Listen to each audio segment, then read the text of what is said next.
Hi, friends. Welcome to the Inclusive Storytelling Podcast. I'm your host, Ashwini Prasad. And as we continue learning from Asian creatives in this 3-episode arc, I'm so excited to present Nikesh Murali.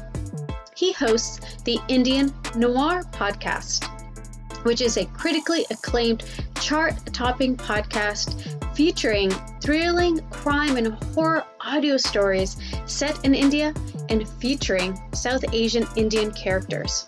Now, Indian Noir has been featured in Harper's Bazaar, India Today, the CBC, and ABC Radio, and Reader's Digest, just to name a few of those places.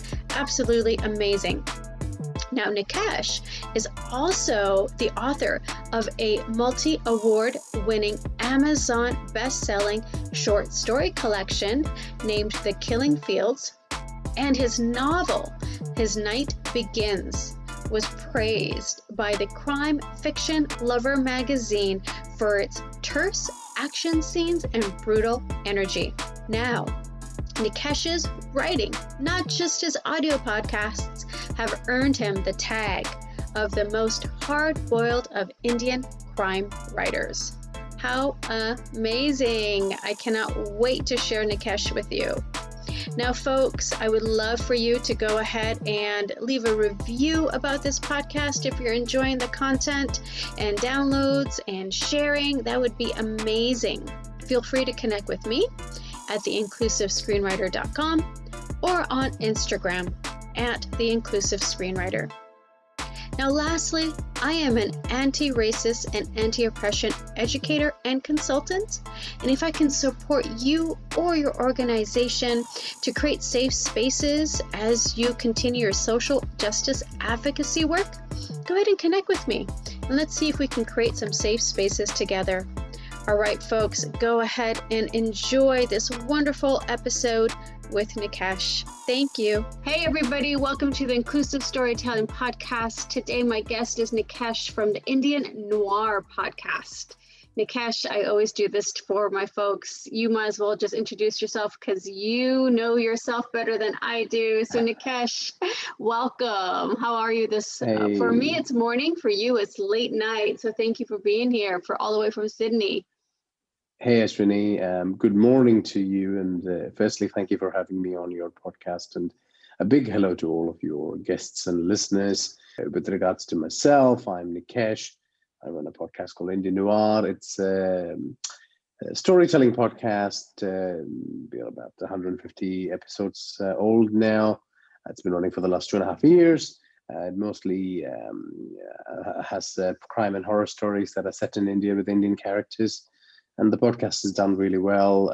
It's been widely covered in the media. It's got a huge fan base. The top 5% of fiction podcasts in the world. It's always on the top 10 charts. It's not just popular in India. It's particularly popular in the Middle Eastern countries and in the US and the UK and Canada, where there's an Indian expat population. So so that's me, and I'm very excited once again to be on your podcast and podcast. I appreciate you. And I think you're being a little modest here, Nikesh, because Indian Noir at one point was India's #1 horror, crime, and dark fantasy storytelling podcast, correct? That is correct. I mean, it goes up and down the charts. Sometimes it still is the #1.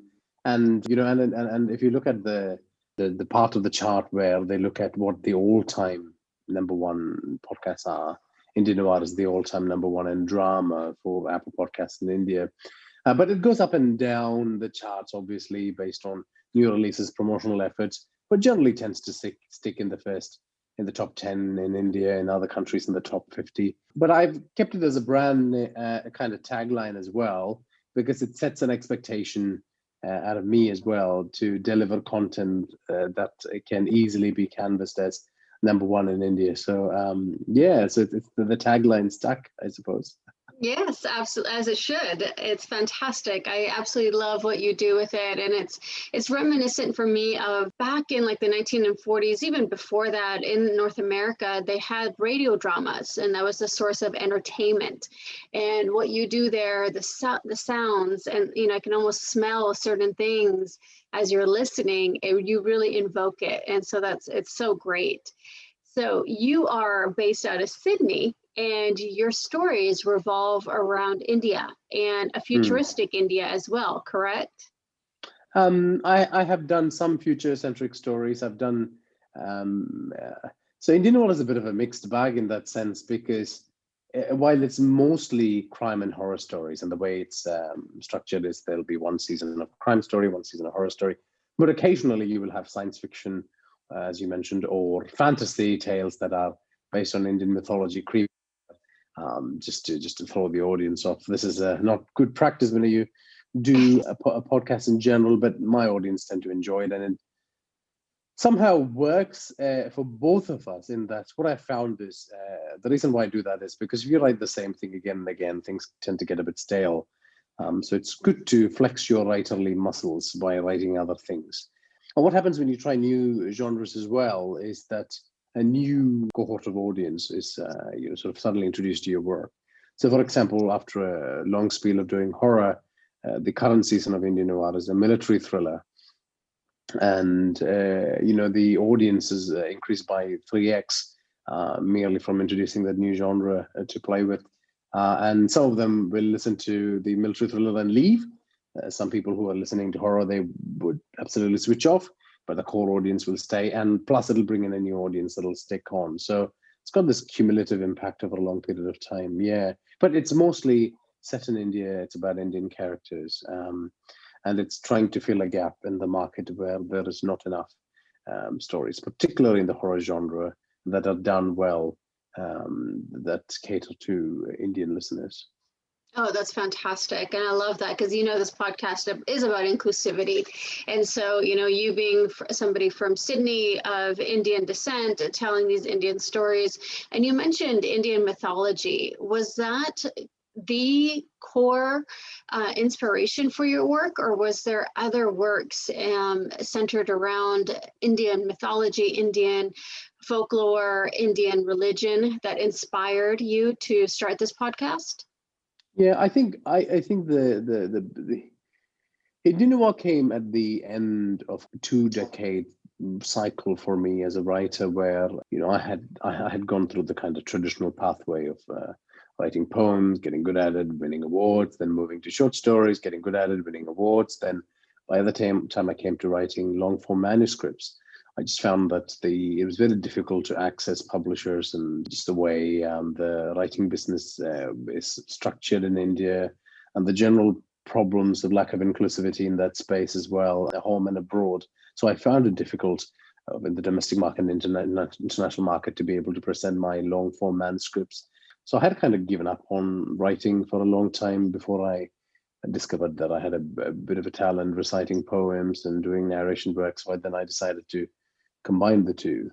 Interestingly, because I started reciting a lot of American poems, and some of the contemporary American greats like Kaveh Akbar, really promoted my work, and some of those readings became viral hits, and I was able to do a lot of voiceover work and give my voice to a lot of poetry and videos in America, and act in a lot of audio dramas in America, which then led me to think, why don't I use my writing skills and my narration skills and do a podcast? So that's kind of historical context of it. But the podcast, Indian Noir podcast, exists to serve a market of Indian stories that have a darker undertone, is set in India's underbelly, or discusses a lot of taboo themes, or a lot of the kind of obsessions of the horror genre, which is not easily available through literature, because there's almost the small publishing um, sector that should be nurturing horror writers is almost non-existent in India. And for that reason, people don't get to grow as a horror writer and then produce longer manuscripts and send it to the publishers. So then the publishers don't get it, so they complain that there's not enough good work coming, or there isn't any work in that genre, so they import kind of Western writing and then promote that. And also the same with sort of crime, even though there is a bigger body of writers writing quite well in that genre. But I was doing the more hard-boiled variety, and World Literature Today Journal covered a piece on covered Indian crime writing, and they talked about how I was one of the most hard-boiled of Indian writers, and that was a conscious decision on my part to pursue that path, because I felt like there was not enough people. That was what I enjoyed reading, and not enough people were writing in that genre in India, and that subgenre in India. So the podcast serves those niches. If you would, it's my way to consume content that I want to watch or listen to or read, which doesn't exist in the market. Because it doesn't feature people who look like me or sound like me, and it's not within the cultural context that I grew up in or where my interests are. So I hope that covered your answer. Sorry for being long-winding, but I think I think it's important to give those perspectives just to see where Indian Noir sits. Yeah, no, that's exactly right. And that's what we want to delve into. So, you mentioned you have a lot there, and what kind of is coming up, because I see parallels in North America as well, is why there's a certain genre and it perpetuates itself, where it's like, well, if it's not going to be supported, of course, there's going to be not enough, quote unquote, people writing it, right, for consumption, which you have totally shown is incorrect.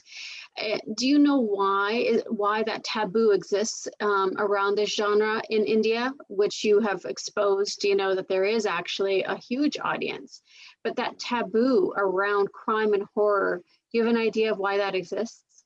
It is very perplexing to me that a country and a culture that is built on oral storytelling would not have a robust oral storytelling sector. Things are changing now, but for a long time that did not exist. For a long time it did exist through All India Radio. Then it kind of disappeared, and now it's come back again. So that's the oral storytelling genre. I suppose the answer there is television took over and killed all the radio stars, and and the oral storytelling traditions that were passed by a lot of the smaller cultural groups in India as well disappeared because of television in a lot of ways. With regards to the genre, I think it is this lack of attention, a lack of nurturing from writers who have practiced that craft, who did not go on, find the support to start magazines, or were not chosen to be part of editorial boards where they could vet manuscripts that fell in that genre. We easily swung the way of the West in that we provided all the exoticized sari wearing, bindi wearing, mango eating, 300 pagers about family death, history type novels, which sure, those stories exist too. I'm not saying that doesn't exist, but that's not the whole of India. The India is full of colorful and horrifying stories, and all the stories that lie in that spectrum. But it was easier to exoticize and sell those stories. And I think the people who were at the helm of our cultural institutions forgot that just like if you have a monoculture or a mono economic center within a city, you tend to suffer when people get bored or that is not viable anymore. If you don't nurture other traditions, then they fall off, or people don't take it on board and practice it, and you miss out on some of the gems, the cultural gems that could come out of that genres. So, in summary, I think people at the helm of the cultural institutions being asleep at the wheel, people falling for the old trap of, oh well, here's what sells well in the West, let's just impose that on our own people. And then just a lack of foresight about where things could be heading at, which is why publishing is suffering a lot as a business as well. And Whereas so, podcast so it's now being about blossoming.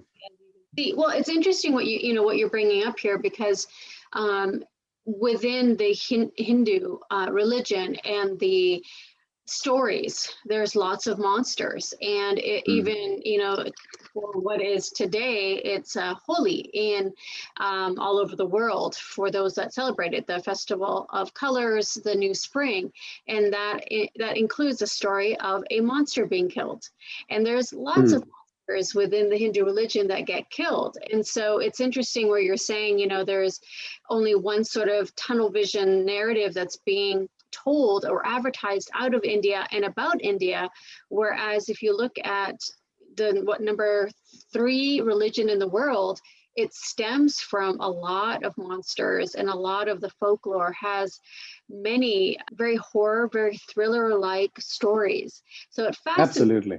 it Absolutely. It's for absolutely. You've raised a great point, and stemming from that particular discussion around mythology, the stories based on Indian mythology are bestsellers in the publishing genre. They do really well, but nobody's kind of the horror elements, as you rightly refer to create works in that genre. There are some examples, but that's not that it's not enough to warrant a counter argument that no, horror is popular. We've seen shades of that. No, not really. We've done an awful job of distilling some of the themes, some of the monsters, and you raised an important word there: folklore. The folklores of the subcultures in India, the folklores of minority groups. This is something I'm actively interested in, that I try to do with Indian Noir, which is to extract those stories and to put them in a more modern context. And I write really thematic stories, and I think that lends well to India, because life in India is a spectrum. There's the colorful and the horrifying all in the same, passing by in front of your eyes in the same second. And the life in India lends itself really well to horror. But that's I did notice that lack of awareness towards how our culture is permeated with these darker themes, yet they are not used in literature. And when they are kind of B-movie tropish. All Indian horror stories tend to be everyone goes to the old mansion, and there's someone wearing a white sari running around. The modern reaction would be, and you're like, really? Somebody like, really, the really? widow, white sari? the white I'm sari. not scared of a white sari. Yeah, and for folks that may not know, a white sari be indicative of maybe like a widow or even purity. And so for that person to be running around with a white sari, I mean, it's absolutely People always wear white sari in a lot of the kind of B-grade Indian horror stories. Yeah. And you wonder why, right? Exactly. But I love what you're bringing up here is, one, there's many stories. And like you said, there's nuances or subcultures. And you're bringing that to the top to show the variety and being able to take from the stories that are already there, the stories from the underrepresented, and showcase them, because they're very rich. And just like the stories in what we call mythology or folklore, at one point were very real to folks, and it's how they were able to navigate the world, how they carried that oral tradition. And I think that to me is absolutely beautiful. I think it's fantastic. But you're right. May I add one more thing also? Stories set in different regions, because India is so diverse as a country in terms of the different cultures that sit within different regions. So each of the regions tend to have a poster boy or poster girl haunted place, so that's one of the things that I'm intending to do with Indian Noir as well. So I started with the very first story in that series, which is Bhangad, which is a fort in Rajasthan. It's considered to be the most haunted place in India. So I did a 6-part story that's set around the fort, threads through a lot of themes of how homosexuality is dealt with in India, class warfare, what exactly is a haunting. sort of all these sort of thematic concerns threaded in this kind of regional space. So there is so much you can play with because of this diversity. Yeah. Well, I also think about in India, you know, what they call the third gender as well, and how that's been celebrated for a long time. And this may be called, you know, intersex today, or it would be folks that may be of no gender, non-binary, etc. And what that celebration could really look like, and how the stories in India have these different types of characters and different people. But again, it's not sold. It's not what India's promoting, whereas you're really bringing that up and showcasing the different ways that we can and have treated different folks, which I think is absolutely fantastic, because that's what we need, right? We can get that representation out, then we can have a conversation about it. And also bringing it's also a thing about the genre. I think in a horror story, the people who are alive have to be more monstrous than the things that are dead and in the dark, because that's it really is holding up a spectral mirror to the horrifying elements of life. The person who's alive that brings up the dead, right? Yeah. So I think it's integral. A good ghost story should also be sad, as Guillermo del Toro once said.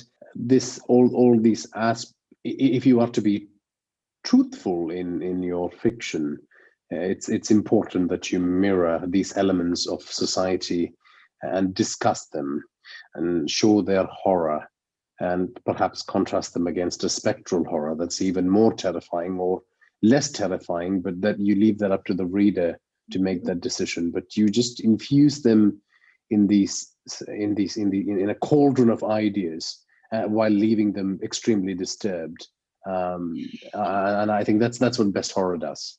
Yeah, and it's what you've been doing, is that diverse representation, not just a linear story that people want to sell. And I love that. And I think that's absolutely fantastic. And I really enjoy good thrillers, good horror when it's, for me, done well, because so much I've been disappointed in. And your podcast is not one of them, but others that I have seen definitely in North America that come out of the Canadian horror, that's not a lot, but in the United States, it's just severely disappointing. It's basically just blood and gore versus what you talk about, that storytelling and the buildup of something's going to happen, and the many buildups that lead to the big reveal.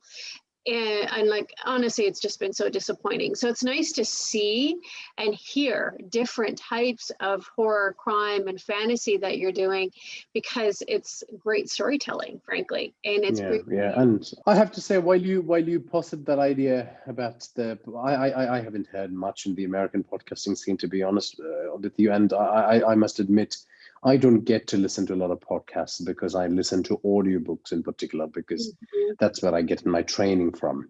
In a lot of ways, Indian Noir is like an enhanced audiobook, but realized through the medium of podcasting.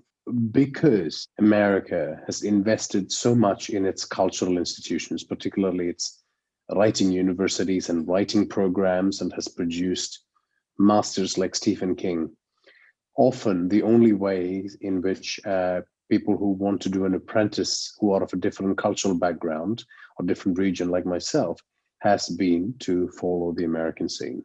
So the work that's been carried out, the traditions that have been built in America and UK have been absolutely integral to building up the skill sets that I have, or my thematic concerns, or my ability to write stories. To give you an example, Stephen King was perhaps the first horror writer I was exposed to as a child, as a teenager, and he taught me so much about writing to theme. He really is an excellent teacher in that sense. I particularly remember, getting this great insight about how exactly he works when I was reading his own writing, which is the greatest book on the craft of writing, where he says, the really what's going on in The Shining is his fear that when he was alcoholic, he might have done something to harm his children. That's the real horror. And you need to be able to see what's really horrifying in a horror story. as a writer before you put pen to paper, and then it kind of blossoms as an idea. Yeah. So there is one of the longer shows in Indian Noir is Sphere FM, and the first season is about a man who's lost his IT job in the US, coming back to India, who has a very difficult relationship with his mother, who is now sick, and he doesn't want to look after her. It deals with the idea of depression. What do you do if you really don't like your parents? How exactly does one confront one's responsibility to one's parents? But season 2 is about 2 women, and the thematic question there is, what happens to adult relationships, particularly ones that might have been touched by trauma? The answers to these thematic questions are more horrifying than what happens. But then, because the horror is very visceral, if you do it well, they find a sweet spot where they emerge, and then it becomes quite an amazing experience as a story. Yeah, and that's the thing, when it's done well. I will definitely say that. And I love what you're bringing in terms of the ability to learn and to learn from successful people and then enhance on that. I think that's what's great. And that's where there's lots of opportunity. Where I see it for myself is that I get disappointed in a lot of the movies that come out. The books are better because your imagination takes you to so many different places. The visual representation, I will say, doesn't get me as much.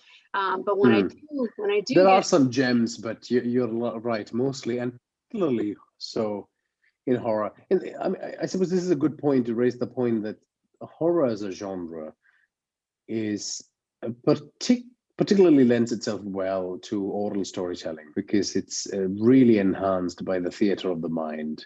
Once you see the monster, the effect is gone. I mean, although there are absolute gems in the movie scene that completely destroy that rule. Alien being a great example. There are some some of the Alien movies where you repeatedly see the monster, and it's equally horrifying every time. But there are ones where it fails as well. But my point was that I'm glad you raised the point about the books, and this is perhaps why you see so many horror podcasts as well.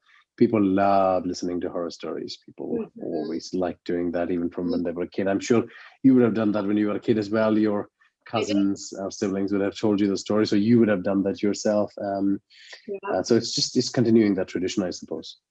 No, I agree with that. And it is, being satisfied. And I love what you said, the theater of the mind, and that imagination takes us to so many places.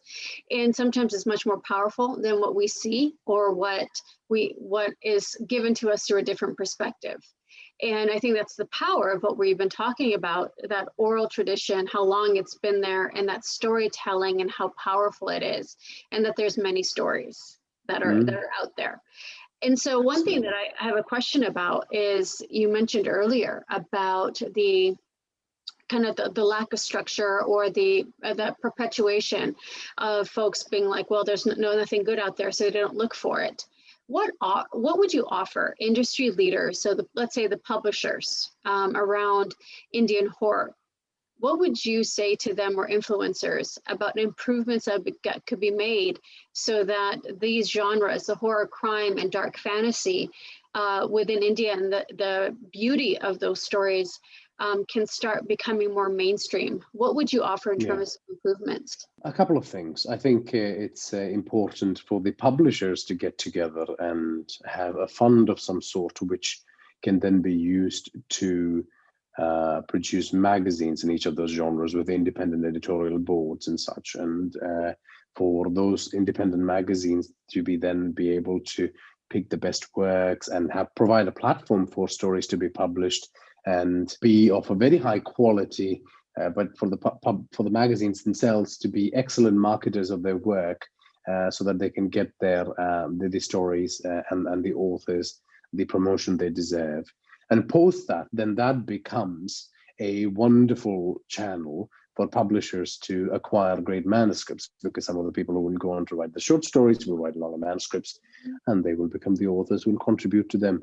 Similarly, the government and the educational institutions in the country, and a lot of them do this, but it's just so disorganized. And by that I mean there is no pipeline leading from these institutions all the way to the publishers. So for the government and the educational institutions in India to get together and similarly fund magazines or platforms that can then serve as that can showcase new talents in all these different genres that then get a preferential treatment when it comes to the publishers, because they've done the apprenticeship, they have taken the path, and while I say that, it will be of most importance that these magazines, be it the ones organized by the publishers or by the government or educational institutions, that they absolutely focus on the diversity of content, the diversity of experiences, and the people whose stories are being told in running those institutions. And then for the publishers to take an active interest in ensuring that that diversity is then represented in the books that come out when they pick manuscripts for their publishing schedule. I think this, regardless of whether there is an audience, a wider audience for this or not, I think it's important for our cultural history, for our cultural tradition, that these magazines exist in whatever form they may be. If print is too hard, then web formats, or as audio has proven to be extremely popular, most in the audio format would be even better. That is what I would provide. And also for individual writers who might be very good in those genres to then also think, not just think about yourself, but think about what others could gain from your knowledge. And so one of the things that I might start doing starting this year is perhaps do some paid writing classes. But along with that, I'm offering a lot of free resources on the indiannoir.com website, where there is a section devoted to young writers who want to write in horror, who are Indian. It gives them a list of books that they can buy for cheap, a list of free journal articles that will educate them on the history and the traditions around horror. And with my social media, I'm always very encouraging.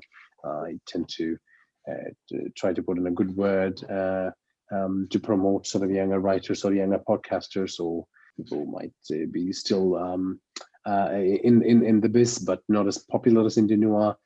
So those are the ways in which individuals can help as well. Right. And I suppose from a Western point of view, look, it's very fashionable to hold diversity panels and then sit and nod and, make colorful statements at the end of it about how things need to change. But, maybe try and effect that change as well by not just delivering on commitments you make through tokenistic kind of entries into festivals or outputs, but the big ticket items, the big Hollywood productions, the big TV productions, try and source someone from the diverse community to write your next big hit on your TV channel or your movie studio or your big podcasting studio. So that's something that can happen internationally as well. Yeah, no, I agree. And of course, and it's also one of those things where it's like, again, and not just talking, even though we're great storytellers and we love to talk, the idea is putting those resources, right? Time, money, attention to telling these particular stories. That's exactly right. And I think about what you were saying, that there's a lot of books on the popular folklore, but again, let's bring in those nuances. And those are great storytelling. And obviously you have a huge audience that people are looking for this niche, like you mentioned, which I think is fantastic, and bringing all of those ideas up. What are some of the best resources that have helped you along the way? Because you've mentioned that you provide all these resources because you saw the gap. What's helped you realize these gaps and helped you get the podcast and understanding that these different stories needed to be told? Look, I think a big, and this is where internet's been such an amazing resource. We truly live in an amazing, amazing period of time. Because hailing from a mid-sized town in India, I had a library where I could access some of the greatest works of horror literature. But then going on from then, when I wanted to research writers or the philosophical leanings of these writers, I had the internet at my fingertips to be able to read them and understand what some of the thematic concerns were that these writers were trying to establish through their stories. For me to then, in a truly globalized world, to be able to go and travel and live in other countries and experience other cultures and other people, through that life experience also filter in ideas that then can come out as stories. And the technological marvel that is, for example, what we are using now, still linking me up with people and stories in India, even though I might not be able to physically visit the place. So all these aspects have come together to contribute to my skills. Specifically, though, in terms of craft, I have to say the thing that's helped me the most are textbooks that have come out of creative writing institutions in the US, or reading American writers, because just because of the amount of resources they've had behind them to be able to, and the support and the financial support in particular they had from publishers for a long time, to be able to produce great work. A lot of the great academic work that's been put out about the horror genre, particularly in the US, that then really informs you in the traditions that then you can go and write in. I have written some Lovecraftian stories. I intend to write a lot of McKeanian stories, Blackwoodian stories, all these great international horror traditions that are well established in other writing cultures, but have not really been explored in India. It is something I would like to do. But what I'd really like to do is to be a bit of a bridge in that sense, that create a vast body of work that builds on these traditions, that then people can step on me and move on to, perhaps writing whatever is indigenous to us. But that bridge doesn't exist at the moment. It really doesn't. And I think that's why Indian noir is very popular. Yeah. Well, obviously there's a need for it because of its popularity, or else it wouldn't be there. And I think you bring up this great point around access and making sure that everyone has access, like you had, because not everyone does. And sometimes those traditions Correct. or those stories, right, end up being in just one of those areas. And what can we do, not to monetize and capitalize on it, but to showcase to the world that richness that's already out there with the permission from the people that are telling those stories. Yeah, and that is something I'm so glad you raised that point, because that is something I did want to discuss with you. Even while I say that I had access to all those resources, I come from a middle-class family. So I was able to access a lot of resources to then find upward mobility. That is not the case for a lot of Indians. There are absolute geniuses who might be slaving away in small villages. I know this for a fact because even I have listeners in small Indian villages who speak quite eloquently about some of the thematic elements in some of the stories. These are people who are well read and have a real craving to be able to write, but would struggle to find the resources to build up their skills, would struggle to find the platforms that would accept and elevate their work, would struggle to find acceptance among mainstream readers in India. I mean, there's already that problem where a lot of readers think that Indian writing is rubbish, or I don't bother reading it. I don't think it's really great. I only read Western writers is almost like a mark of honor for a lot of people. Frankly, that's changing, especially with this current generation. They do not tolerate that rubbish attitude. And they recognize that there's more harm than good in that, because you end up slicing off your own wings and the ones of your friends and fellow artists. Yeah, so I'm glad you did raise that point. That issue of access is huge. And really, I think the solution is a cultural fund that is instituted by the government, that then elevates these voices and pays people in an editorial or mentor capacity that can then do a professional job at it. Right now, the problem is they are kind of dispersed in all these Facebook groups and, disjointedly organized organizations that, frankly, I think would end up doing more harm than good, because you don't have someone with experience, someone who's skilled handling the pipeline, if you may. And I know it's a very capitalist way of looking at it, but I'm thinking of it more from an apprenticeship point of view in your craft, where you start off writing, then you practice it for a long time. You sit with a group of senior people and they guide you through it, and then you go to your next level, and then you have access to platforms that will then showcase your work. I'm talking about that pipeline. Yeah. Right now, it's just, craft. Yeah, yes, the 100%. craft. That's amazing. Nikesh, I love it. And you already mentioned to us indiannoir.com. Where else can our listeners connect with you online? At Indian Noir on Twitter and Instagram as well. I'm most active. But if you want to listen to the podcast, just head over to indiannoir.com. There's a convenient link right at the top of the page that'll take you to your favorite podcast app magically, and then you will be able to listen to it. Yeah. All right. And you talked about so many great things. If you had to pick one thing, a call to action for us to be inclusive in our lives, what would it be? Yeah. Look, I have a serious problem with some of the discourse in this arena. And let me take a specific example, which is that people cannot write about the experience of other people. I think, while it might be true for certain dominant sections of society that have been doing it for a long time, and it's fair to call them out, for the minority groups, we have to try and lighten those voices. So I try to showcase a lot of female characters in my stories. I showcase gay characters in my stories.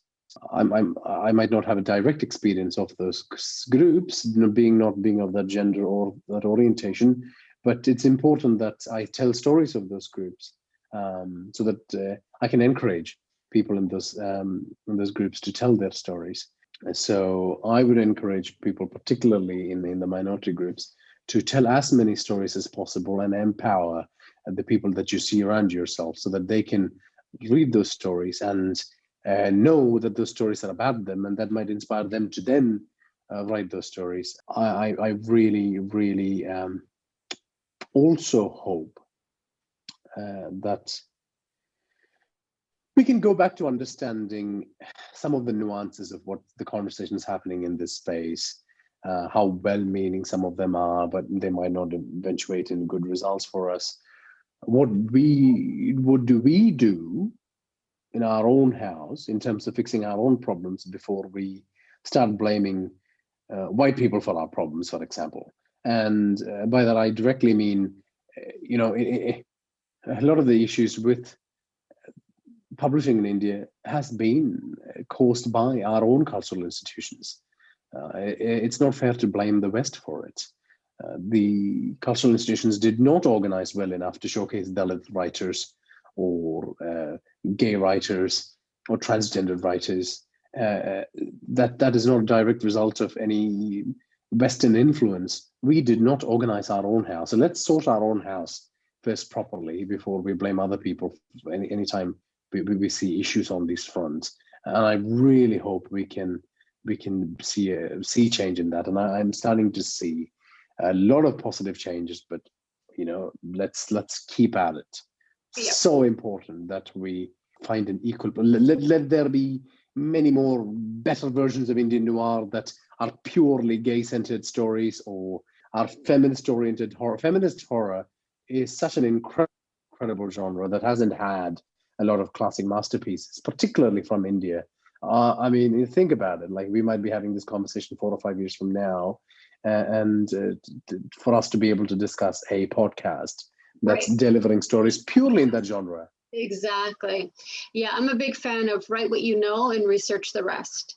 And then when you do that real research, like a documentarian, like a journalist, then you can showcase these different people without going into harmful stereotypes or tropes, but you can show that you've done the research, and then you as a man, somebody that identifies as that gender, as that sex, can fully or very closely represent the female experience or a woman's experience, because you've done the research. And this is how person would react in this situation, and then showcase so many different folks. And then I really hope in 5 years we're having many conversations about the many different podcasts that have come out in horror and crime, fantasy and dark fantasy. There is one more point on that front as well. Like, one thing I try to avoid doing is I avoid talking about the issues facing that particular group because I wouldn't have experience of it.